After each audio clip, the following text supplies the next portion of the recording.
Hello friends, maths with genius में आपका स्वागत है और हमारा आज का टॉपिक रहने वाला है लाइंस एंड एंगल्स, यानी रेखाएं और कोण। वैसे ही चैप्टर तो क्लास 9th में है, लेकिन इसकी शुरुआत क्लास 6 से ही हो जाती है। थोड़ा हम इसके बारे में 6 में पढ़ते हैं, 7th में पढ़ते हैं, 8th में पढ़ते हैं और इवन 9th 10th या कंपटीशन एग्जाम में भी इससे रिलेटेड 1 2 4 क्वेश्चन आते ही आते हैं हर एक एग्ज़ाम में। तो बिल्कुल शुरू से पढ़ेंगे हम आज का टॉपिक लाइंस एंड एंगल्स।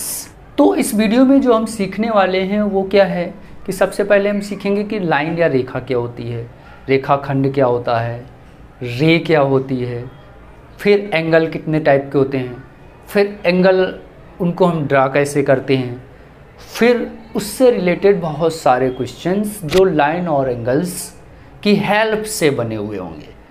तो चलिए शुरू करते हैं। हमारा पहला पॉइंट है रेखा या लाइन।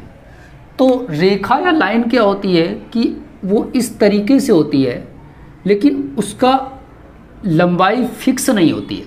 ये एरो बता रहा है कि ये इधर भी बहुत ज़्यादा दूर तक है और इधर भी बहुत ज़्यादा दूर तक है। अगर ये सीधी है तो स्ट्रेट लाइन है, और अगर ये ऐसे है तो कर्व्ड लाइन हो जाएगी, लाइन इसे भी हम बोलेंगे। तो लेकिन लाइन में होता क्या है कि इसका कोई भी एंड पॉइंट या स्टार्टिंग पॉइंट नहीं होता है। तो लाइन या रेखा के बारे में पता चला। दूसरा पॉइंट है हमारा किरण या रे। इसमें क्या होता है कि इस तरीके से स्टार्टिंग पॉइंट तो होता है, लेकिन एंड पॉइंट फिक्स नहीं होता है। कितनी दूर तक है, किस दिशा में है, ये कुछ भी फिक्स नहीं होता है। तीसरा हमारा रेखाखंड या लाइन सेगमेंट।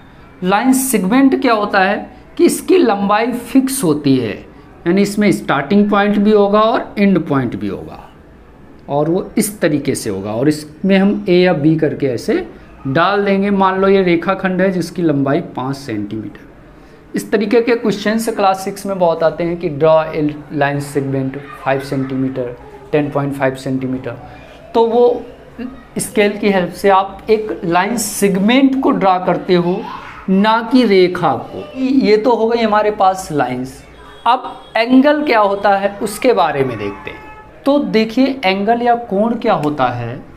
इस तरीके से दो रे यानी दो किरण जिनका एक ही स्टार्टिंग पॉइंट हो, एक किरण तो ये हो गई और एक ये हो गई, इनका स्टार्टिंग पॉइंट ये हो गया ए। तो इस स्टार्टिंग पॉइंट पे कोण बनता है, यानी दो किरणों के मिलने से एक कोण बनता है। वो इस तरीके से भी बन सकता है या ऐसे भी बन सकता है, यहाँ पे भी, या इस तरीके से भी बन सकता है, यानी ये कुछ कम चौड़ा भी हो सकता है, या फिर और इस तरीके से भी बन सकता है। तो कोण को नापने के लिए, जैसे ये कोण लगभग 60 का डिग्री का होगा, तो कोण को नापने के लिए एक छोटा सा जीरो लगा देते हैं यहाँ पे, इसको बोलते हैं हम डिग्री। तो ये कोण 60 डिग्री का है तो कम चौड़ा है, ये कोण थोड़ा ज़्यादा खुला हुआ है तो ज़्यादा होगा, 130 डिग्री का होगा। और एक ऐसे सीधी लाइन अगर बनती है तो ये बन जाता है, यहाँ पे ये कोण बन जाएगा 180 डिग्री का। तो इस तरीके से अगर ये कोण है बहुत कम खुला हुआ है तो हो सकता है 15 डिग्री का ही हो। तो कोण जितना ज़्यादा खुला हुआ होगा उतने उसका मेजरमेंट या डिग्री ज़्यादा होगी, और अगर वो कम खुला हुआ है तो वो कम डिग्री का होगा। मेजरमेंट के आधार पे कई प्रकार के कोण होते हैं। तो चलिए उसके बारे में अब देखते हैं कि कोण कितने प्रकार के होते हैं। तो नाप के आधार पे सबसे पहले कोण आता है हमारे पास न्यून कोण या एक्यूट एंगल, यानी जो एंगल 0 से 90 के बीच का होता है वो हो जाता है हमारा एक्यूट एंगल या न्यून कोण। तो सबसे पहले हम 90 डिग्री का राइट एंगल समझते हैं। वो ऐसे बनता है, यानी एक जमीन पे लाइन होगी पड़ी हुई और एक बिल्कुल उस पर खड़ी हुई ऐसे लाइन, ऐसे। तो ये बन जाता है हमारा राइट एंगल, और ये होता है 90 डिग्री का। तो राइट एंगल या समकोण होता है 90 डिग्री का, एंगल इक्वल टू 90 डिग्री। और इससे छोटा यानी 0 से 90 के बीच का जो कोण होता है वो हमारा होता है न्यून कोण। और वो क्या बनेगा, जैसे ये तो इतना चौड़ा है तो वो ऐसे बनेगा, जैसे ये हो गया 60 डिग्री का हो सकता है, और भी कम होगा 15 डिग्री का हो सकता है। तो ये सारे कोण क्या हैं, ये हैं हमारे न्यून कोण या एक्यूट एंगल। और अगर एंगल 90 डिग्री का है तो वो हो जाता है राइट एंगल।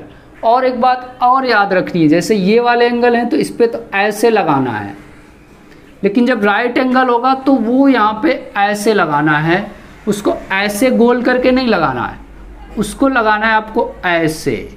यानी ये केवल इतना ही लगाने के बाद ही में पता चल जाएगा कि ये राइट एंगल है, यहाँ 90 लिखने की भी ज़रूरत नहीं है। और मोस्टली होता भी है कि क्वेश्चन में ऐसे बना होगा और यहाँ पर 90 डिग्री नहीं लिखा होगा, तो इसका मतलब भी राइट एंगल ही है, 90 डिग्री ही है, और ये होता है समकोण। अब इसके बाद आ जाइए अधिक कोण, यानी जो एंगल 90 डिग्री से बड़ा और 180 डिग्री से छोटा, तो वो एंगल हो जाता है हमारा अधिक कोण। कैसे बनता है, जैसे ये कोण हो गया हमारा, एक लाइन ये हो गई, और ऐसे खड़ी लाइन होगी तो 90 हुआ, इससे बड़ा ऐसे 120 भी हो सकता है, 175 भी हो सकता है, और ज़्यादा बड़ा। तो इस तरीके से जो एंगल बनेंगे ये हो जाते हैं हमारे अधिक कोण या ऑब्ट्यूस एंगल, जो 90 से बड़े होंगे और 180 से छोटे होंगे। अब चलिए देखते हैं कुछ और। अगला पॉइंट है हमारा रिजु कोण या स्ट्रेट एंगल, यानी एक सीधी लाइन सी दिखेगी ऐसे, लेकिन ये लाइन इस पॉइंट से शुरू हुई है, एक रे इधर जा रही है और एक इधर जा रही है, और दोनों बिल्कुल एक दूसरे की सीध में है, तो ये पूरा कोण बन जाता है हमारा स्ट्रेट एंगल, और ये होता है 180 डिग्री का। तो एंगल इक्वल टू 180 डिग्री, यानी ऐसा कोण जो 180 डिग्री हो, स्ट्रेट एंगल बोल देंगे उसे। अगला पॉइंट है हमारे पास, देखिए क्या है, प्रतिवर्ती कोण या रिफ्लेक्स एंगल। रिफ्लेक्स एंगल क्या होता है कि ये 180 से तो बड़ा होता है, 180 डिग्री से बड़ा होता है, और 360 डिग्री से छोटा होता है। कैसे बनाओगे, तो जैसे ये हो गई एक लाइन, एक किरण ये हो गई और दूसरी ये हो गई, तो ये देखो यहाँ पे जो कोण बना 180 से तो ज़्यादा हो गया, इसलिए ये हो गया हमारे पास प्रतिवर्ती कोण या रिफ्लेक्स एंगल। और ज़्यादा बड़ा हो सकता है, देखने में ऐसा भी लग सकता है, तो ये लेकिन आया ऐसे घूम के है, तो ये बाहर वाला एंगल ये वाला है हमारा, क्या है ये, रिफ्लेक्स एंगल है। अगला क्या है पॉइंट हमारे पास, संपूर्ण एंगल या कंप्लीट एंगल क्या होता है। जैसे एक ये लाइन हो गई और इसी पे एक ऐसी लाइन जो पूरा ऐसे पूरा घूम के इसी से गुजर जाए, तो ये हो जाएगा हमारे पास कंप्लीट एंगल। ऐसे पूरा एक लाइन इसी के ऊपर और है, देखने में तो एक लाइन जैसे ही दिखेगा एक ही, लेकिन ये पूरा एंगल हो जाता है हमारा 360 डिग्री, और इसको बोल देते हैं हम कंप्लीट एंगल या संपूर्ण कोण, 360 डिग्री का होता है। अब इनके अलावा कुछ ऐसे एंगल्स भी होते हैं जो इनसे थोड़ा अलग हटके होते हैं, उन्हें भी समझ लेते हैं। तो अगला पॉइंट है हमारे पास पूरक कोण या कंप्लीमेंट्री एंगल। कंप्लीमेंट्री एंगल क्या होते हैं कि इसमें दो एंगल होंगे और दोनों का जोड़ने पे 90 डिग्री आना चाहिए, यानी दो कोण का योग या जोड़ क्या आना चाहिए, इक्वल टू 90 डिग्री अगर होता है तो वो कोण एक दूसरे के कंप्लीमेंट्री एंगल्स या पूरक कोण होते हैं।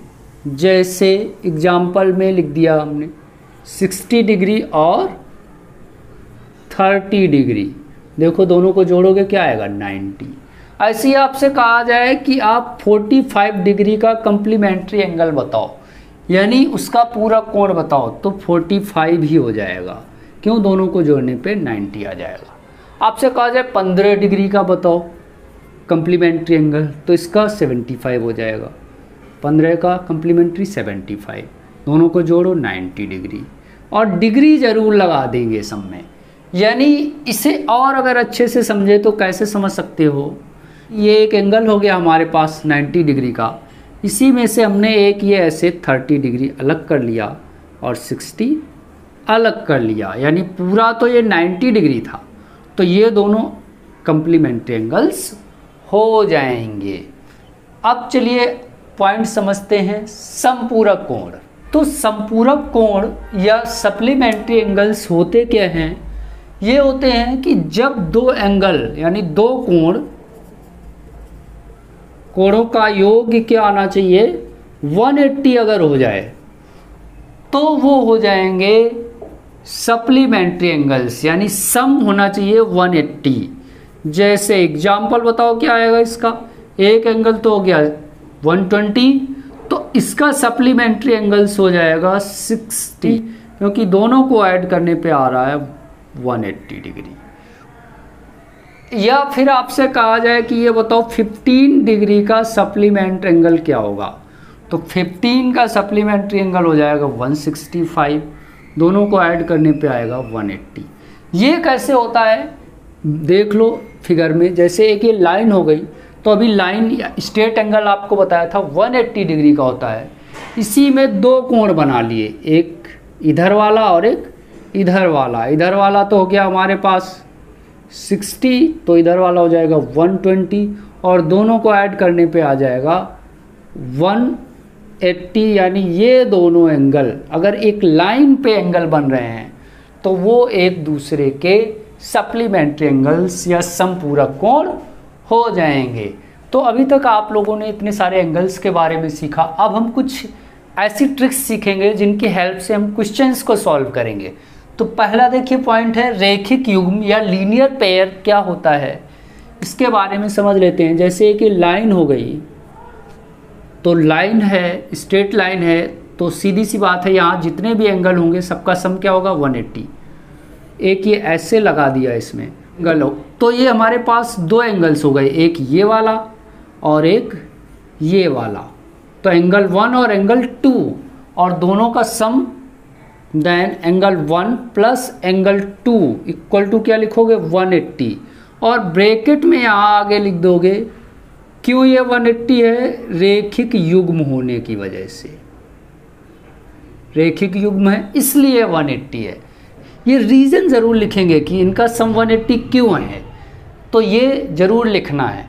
अब क्या है कि इसमें दो एंगल ना होके कई बार तीन एंगल भी आ जाते हैं ऐसे, तो ये लाइन हो गई, यहाँ पे एक ऐसे लाइन हो गई, एक ऐसे हो गई, तो एक एंगल ये हो गया 1, एंगल 2 ये हो गया, और ये हो गया एंगल 3, और तीनों का सम क्या हो गया 180। क्यों, तो यहाँ पे भी वही रीजन रहेगा linear pair, angle 1 plus angle 2 plus angle 3 equal to लिखना है 180, और इसका रीजन फिर से लिख देना है आगे क्यों 180 है, ये रीजन लिख देंगे लीनियर पेयर,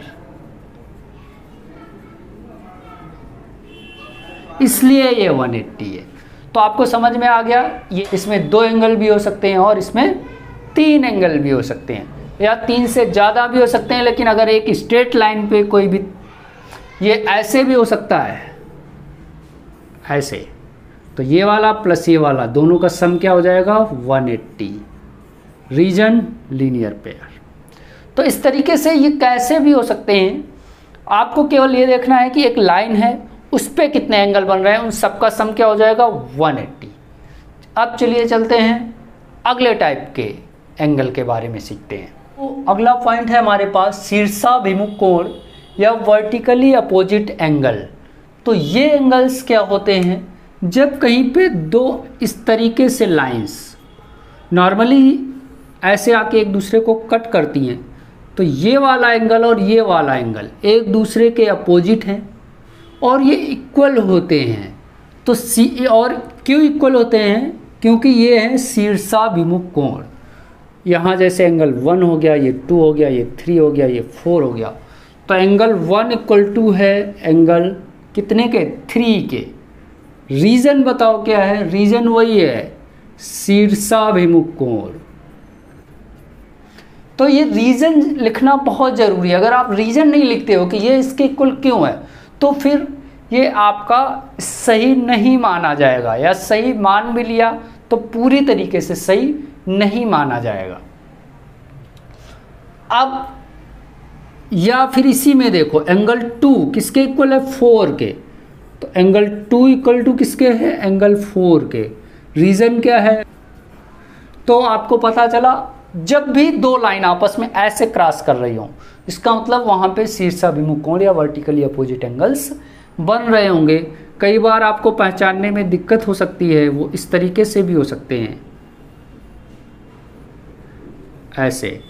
तो ये वाला ट्रायंगल, ये वाला ट्रायंगल, इसमें ये वाला कोण इसके इक्वल हो जाएगा, रीजन हो जाएगा वर्टिकली अपोजिट। अब चलिए चलते हैं एक बेहतरीन कॉन्सेप्ट की तरफ, और उस कॉन्सेप्ट को समझने के लिए ही अभी तक हमने जितनी भी बातें सीखी हैं वो कहीं ना कहीं उस कॉन्सेप्ट को समझने के लिए हम लोग सीख रहे थे। और अगर वो कॉन्सेप्ट आपको समझ में आ गया तो मुझे लग रहा है कि आप इस एक्सरसाइज के लगभग सारे क्वेश्चन ही कर लोगे। और अगर वो कॉन्सेप्ट समझ में नहीं आया तो आप ये पीछे के जितनी भी अभी तक पॉइंट बताए हुए हैं उनको फिर से समझें, फिर उस कॉन्सेप्ट को समझने की कोशिश करें। तो अब हमारा अगला कॉन्सेप्ट ये है कि कुछ और जो एंगल्स हैं वो कौन कौन से होते हैं। जैसे वर्टिकली अपोजिट एंगल्स यानी शीर्षाभिमुख कोण के बारे में अभी आपको बताया। संगत कोण या करस्पॉन्डिंग एंगल्स क्या होते हैं, को इंटीरियर एंगल्स यानी सह अंतः कोण क्या होते हैं, या फिर अल्टरनेट इंटीरियर एंगल्स यानी एकांतर अंतः कोण यानी एकांतर कोण क्या होते हैं।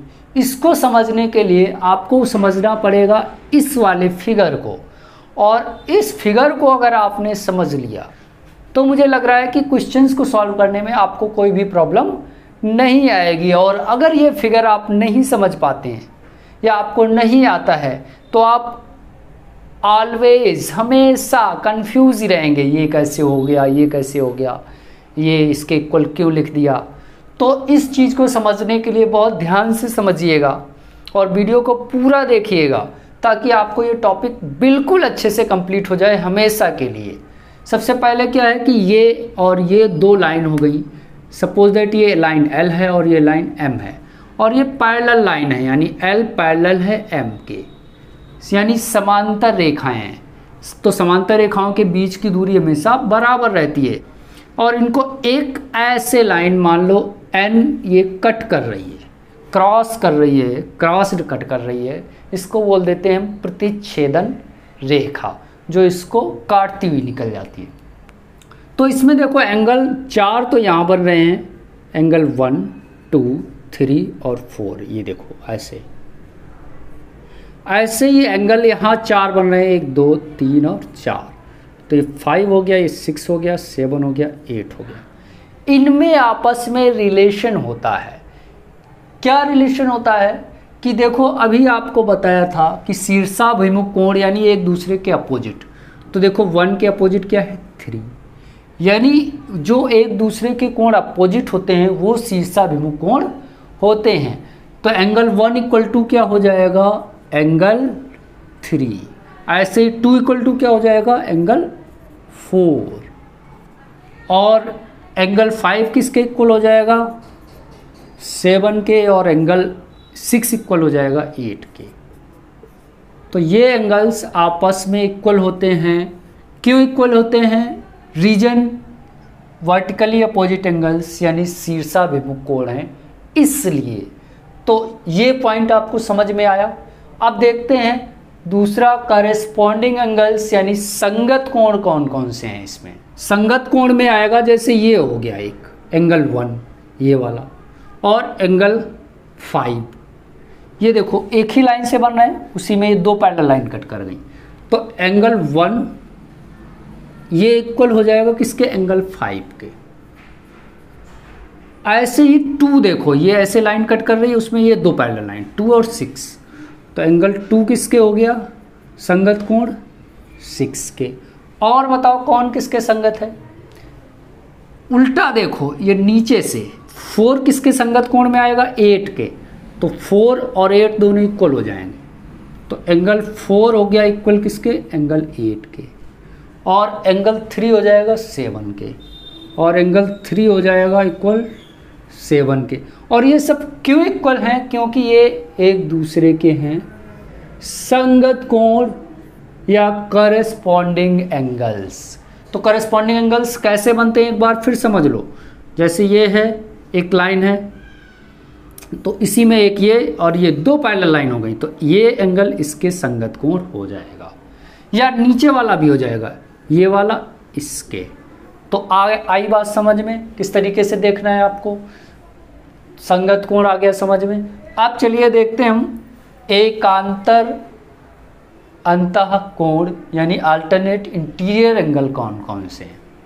तो एकांतर कोण देखने के लिए आपको देखना होगा जेड शेप कहाँ बन रही है।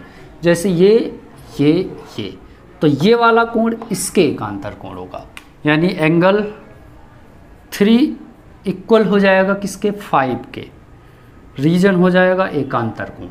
ऐसे ही जेड शेप देखो, उल्टा जेड भी हो सकता है। ये देखो, ये ऐसे बन रहा था जेड, और ये वाला देखो ऐसे जेड बन रहा है, तो ये वाला कोण इसके इक्वल हो जाएगा, यानी 4 किसके इक्वल हो जाएगा? 6 के। और रीजन क्या है इसका? ये हैं आपके अल्टरनेट इंटीरियर एंगल्स यानी एकांतर अंतः कोण। देखने के लिए केवल एक ही चीज़ देखनी है, जेड शेप, एक ये और दूसरा ये। तो जेड शेप में जो भी एंगल्स बनते हैं इस तरीके से वो हो जाते हैं हमारे अल्टरनेट इंटीरियर एंगल्स। तो अगला और हमारा लास्ट पॉइंट ये है को इंटीरियर एंगल्स यानी सह अंतः कोण। और ये याद रखना है कि ये एक दूसरे के इक्वल नहीं होते हैं, इनका सम 180 होता है। जैसे ये वाले कोण बन रहे हैं ऐसे, तो ये प्लस ये दोनों अंदर के सह अंतः यानी दोनों अंदर वाले कोण, ये और ये, यानी 4 और 5 यानी एंगल 4 और एंगल 5, और ये इक्वल नहीं होते हैं, याद रखना। इन दोनों का सम 180 होता है। और कोई इंटीरियर कौन हो सकते हैं? ये वाले दोनों देखो अंदर के। कौन से दोनों? ये जो इधर से ऐसे बन रहा है ऐसे, 3 और 6, ये 3 हो गया, ये 6 हो गया। तो angle 3 plus angle 6 equal to क्या हो जाएगा? 180। और इनका भी रीजन क्या रहेगा? को इंटीरियर एंगल्स हैं इसलिए इनका सम 180 है। अब मुझे लगता है कि ये सारी बातें आपको समझ में आ गई होंगी। तो एक बार आप वीडियो को पॉज करके इसका स्क्रीनशॉट ले लीजिए और इन फिगर्स को, इन एंगल्स को बिल्कुल माइंड में बहुत अच्छे से सेट कर लीजिए, क्योंकि अगर ये आपको पता हो गया तो लाइंस और एंगल्स वाला जो चैप्टर है वो बिल्कुल आसान, और नहीं तो बहुत टफ। अब चलते हैं, कुछ क्वेश्चंस करते हैं जो इन पॉइंट्स से रिलेटेड हैं। और मुझे लग रहा है कि वीडियो काफ़ी बड़ी हो रही है, तो कोई बात नहीं, ये लेक्चर 1 रहेगा और क्वेश्चंस के लिए हम लेक्चर 2, 3, 4 यानी जब तक ये पूरा चैप्टर अच्छे से कंप्लीट नहीं हो जाता तब तक इसके क्वेश्चंस हम लेक्चर की अगली सीरीज़ में करते रहेंगे। मोस्टली इस सीरीज़ में जितना हम कवर कर सकते हैं कवर करने की कोशिश करेंगे। तो चलिए अब देखते हैं इनसे रिलेटेड कुछ क्वेश्चंस, जिनमें हम इन ट्रिक्स का यूज़ करके उन क्वेश्चंस को सॉल्व करेंगे। तो देखिए हमारे पास जो पहला क्वेश्चन है वो क्या है? चित्र में x और y का मान ज्ञात करो। यानी चित्र देख के हमें find the value of x and y in given figure. तो कैसे पता करोगे? सबसे पहले देखो, ये जो हमारा फिगर दिख रहा है वो वर्टिकली अपोजिट यानी शीर्षाभिमुख कोण के जैसा फिगर दिख रहा है। तो ये दोनों लाइन देखो एक दूसरे को क्रॉस कर रही हैं, और ये वाला एंगल और ये इक्वल हो जाएगा, यानी y किसके इक्वल हो जाएगा? 80 डिग्री के। और रीजन क्या लिखोगे? शीर्षाभिमुख कोण, इसलिए इक्वल हैं ये क्योंकि शीर्षाभिमुख कोण है। अब ये तो हमें पता चल गया कि ये y का मान 80 डिग्री है, लेकिन x का कैसे निकालोगे? तो x के लिए देखो बताया था लीनियर पेयर या रेखिक युग्म वाली कंडीशन लगाएंगे। इसको थोड़ी देर के लिए हटा देते हैं तो ये देखो एक सीधी लाइन मिल रही है और इस पे दो एंगल बन रहे हैं ऐसे, एक x है और एक 80 है। तो अब बताओ क्या होगा दोनों का सम? 180 लीनियर पेयर में बताया था। और क्या करोगे बताओ? 80 प्लस एक्स इक्वल टू 180। लेकिन आपको बताया था कि रीजन लिखना बहुत ज़रूरी है। क्यों 180 है? रेखिक युग्म है यानी लीनियर पेयर है, इसलिए तो रेखिक युग्म जरूर लिखेंगे। अब बताओ x की वैल्यू निकालनी है तो x इधर ही रहेगा, ये 80 उधर जाएगा, तो 80 के साथ में साइन है प्लस का तो उधर जाएगा माइनस हो जाएगा, तो 180 माइनस 80 तो x की वैल्यू हो गई 100 डिग्री। तो इस तरीके से आपने x की वैल्यू निकाल ली 100 और y की वैल्यू निकाल ली 80 डिग्री। और डिग्री ज़रूर लगाएंगे, और डिग्री में याद रखना है एक छोटा सा यहाँ पे ऐसा पॉइंट लगाएंगे, ऐसे पॉइंट नहीं लगाएंगे, ये तो डेसिमल हो गया दशमलव। डिग्री के लिए ऐसे पॉइंट लगाएंगे जो बीच में बैक एंड टाइप का हो, खुला हो, और बहुत छोटा लगाएंगे, थोड़ा ऊपर साइड में लगाएंगे। कई बच्चे ऐसे लिख देते हैं तो ये तो फिर क्या हो गया 1000 सा दिखने लगा। तो ये नहीं लिखना है आपको, आपको इस तरीके से ही लिखना है डिग्री, इस तरीके से 80 और ये छोटा सा डिग्री, तो ये हो गया 80 डिग्री। अब चलिए चलते हैं दूसरे क्वेश्चन की तरफ। तो देखिए फ्रेंड्स हमारा दूसरा क्वेश्चन क्या है? चित्र में ए बी और सी डी पैरेलल है। ये लाइन ए बी हो गई, ये सी डी हो गई, और ये एक दूसरे के पैरेलल लाइन है। तो x प्लस वाई का मान बताओ, यानी ये एंगल ये x हो गया, ये y हो गया, इन दोनों का सम बताना है। यानी in the figure A B parallel C D then find the value of x plus y. कैसे निकालोगे? देखो जो लास्ट में आपको एक फिगर बताया था उसी के बेस पे सबसे पहले बताओ x ये इस तरीके से दिया है, तो देखो x किससे रिलेटेड हो सकता है? 40 से। कैसे? ये देखो एक ऐसे z सा बन रहा है, ऐसे यहाँ x लिखा हुआ है, यहाँ 40 लिखा हुआ है, ऐसे। तो x इक्वल टू किसके हो गया? 40 के। x इक्वल किसके हो गया? 40 के डिग्री के। रीजन क्या हो गया? Alternate interior angle. तो ये वाला एंगल होता है अल्टरनेट इंटीरियर एंगल, यानी एकांतर अंतः कोण, इसलिए ये इक्वल है। ऐसे ही y साइड की तरफ देखो ये उल्टा z बन रहा है। यहाँ देखो ये ऐसे आया, ऐसे आया, ऐसे आया, तो उल्टा z जब बन रहा है तब भी बताया था ये वाला इसके इक्वल होता है। तो इधर y बना हुआ है और इधर 60 बना हुआ है, इसका भी रीजन वही हो जाएगा y equal to 60। Reason alternate interior angle, तो इसका भी रीजन वही हो गया अल्टरनेट इंटीरियर एंगल। अब क्या करना है हमें? x भी पता हो गया, y भी पता हो गया, देन फाइंड क्या करना है? x plus y. देन बोलो x प्लस वाई क्या आ जाएगा? यानी दोनों को जोड़ देंगे हम, 40 प्लस 60 इक्वल टू 100 डिग्री। इस तरीके से आपने देखा कि क्वेश्चन देखने में थोड़ा हार्ड सा दिख रहा था, लेकिन है बहुत आसान। कब आसान है? जब आपको पता है कि ये इसके इक्वल क्यों होगा, और अगर नहीं पता है तो प्रॉब्लम हो जाएगी। अब एक और क्वेश्चन देख लेते हैं जो इनसे बिल्कुल अलग हटके है। तो देखिए क्या है हमारा अगला क्वेश्चन क्या है? चित्र में L पैरेलल M है, यानी दो लाइन हो गई, एक ये L लाइन है, एक M है, और ये पैरेलल है, और एंगल A की वैल्यू 110 है, एंगल B की वैल्यू 130 है। तो एंगल ACB यानी ACB यानी इस वाले कोण की वैल्यू हमें बतानी है, यानी find the value of angle ACB। कैसे पता करोगे? तो यहाँ देखो कोई भी रिलेशन बनता नहीं दिख रहा है। तो सबसे पहले हम क्या करेंगे कि इस लाइन को थोड़ा और आगे बढ़ा लेंगे ऐसे, और देखो ये लाइन पैरेलल थी, तो पैरेलल लाइन को कितना भी बढ़ाओ तो आपस में मिलेंगी तो नहीं, हो गया। अब इन पे नंबरिंग डाल देते हैं, ये हो गया x, ये हो गया y, और ये कर लेते हैं हम z।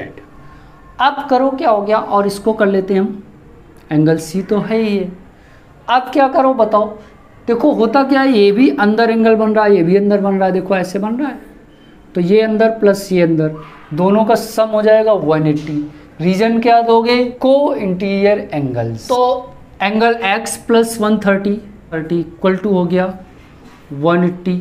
रीजन देंगे हम को इंटीरियर एंगल्स। तो x की वैल्यू बताओ क्या आएगी? x इक्वल टू ये उधर जाएगा, माइनस हो जाएगा, 130 माइनस करोगे तो x की वैल्यू हो गई 50। अब देखो x की वैल्यू आ गई हमारे पास, क्या आ गई? 50 डिग्री। अब क्या करोगे कि जब x और y, यहाँ देखो ऐसे बन रहा है, कैसे बन रहा है? ऐसे, यहाँ x और यहाँ y है, तो ये एक दूसरे के वर्टिकली अपोजिट हैं, यानी शीर्षाभिमुख कोण है, इसलिए इक्वल हो जाएंगे। तो और बताओ क्या होएगा? x इक्वल टू हो जाएगा y और ये इक्वल टू हो जाएगा, x कितना था? 50, इसलिए y भी हो गया 50। इसका रीजन हो जाएगा शीर्षाभिमुख कोण लिखना है। तो आपको x भी पता हो गया, y भी पता हो गया। अब z पता करो, तो z पता होगा इस वाले की हेल्प से। देखो एक ही सीधी लाइन है, उस पर दो एंगल बन रहे हैं, एक इधर और एक इधर, तो इन दोनों का सम स्ट्रेट लाइन वाले केस वाला लगाओ इसमें, यानी angle A plus Z equal to कितना आएगा? 180। और रीजन क्या होगा? लीनियर पेयर, यानी रैखिक युग्म। तो A कितना है? 110 है, प्लस जेड इक्वल टू 180। तो जेड की वैल्यू निकालोगे, ये उधर जाके माइनस हो जाएगा, तो 180 में से ये माइनस करोगे तो 70 डिग्री। तो देखो जेड आ गया हमारे पास 70 और y आ गया 50, और ये एंगल निकालना है। और ये देखो एक ट्राइंगल बन रहा है, 1 2 3 एंगल हैं, 3 में ये 2 पता है, तीसरा निकालना है। तो अब ट्राइंगल सम की प्रॉपर्टी से होता क्या है कि तीनों का योग क्या होना चाहिए? 180। तो अब लगा दो इन ट्राइंगल, किस कोण में? A, और यहाँ पे n डालो, ANC में, इन ट्राइंगल ANC क्या आएगा बताओ? Z प्लस वाई प्लस कौन सा एंगल? ये वाला ACB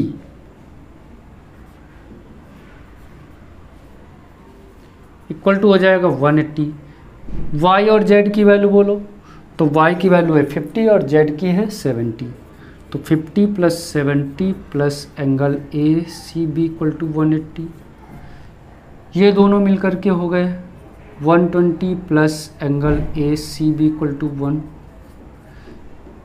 तो एंगल ACB हमें निकालना है, तो ये उधर जाके माइनस हो जाएगा, तो एंगल ACB इक्वल टू क्या आ गया? 180 में से माइनस कर दो 120।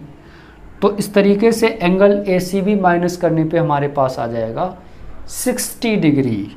ACB इक्वल टू आ गया हमारे पास 60 डिग्री। That's answer.